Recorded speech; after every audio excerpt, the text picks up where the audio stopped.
నంద్యాల పట్టణంలోని Sanjeevanagar గేట్లోని traffic signal స్తంభం ఓవైపు ఒరిగిపోయింది. గత నెల 28న ఆర్టీసీ బస్సు ఢీకొనడంతో విభాగిని పగిలిపోయి స్తంభం ఒరిగిపోయింది. నిత్యం రద్దీగా ఉండే ఈ మార్గంలో స్తంభం కూలిపోతే వాహనదారులు ప్రమాదాలు బారిన పడే అవకాశం ఉంది.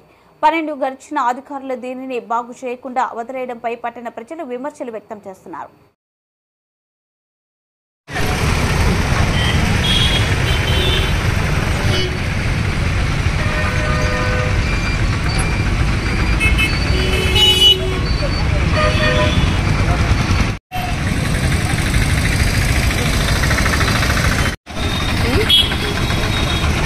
Dice.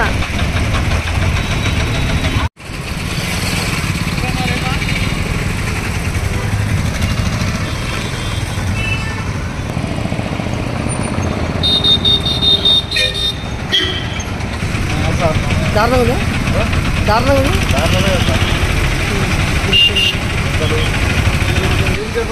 రోజులు 3-4 రోజులు అయిపోయాయి. పట్టించుకోవడం లేదు.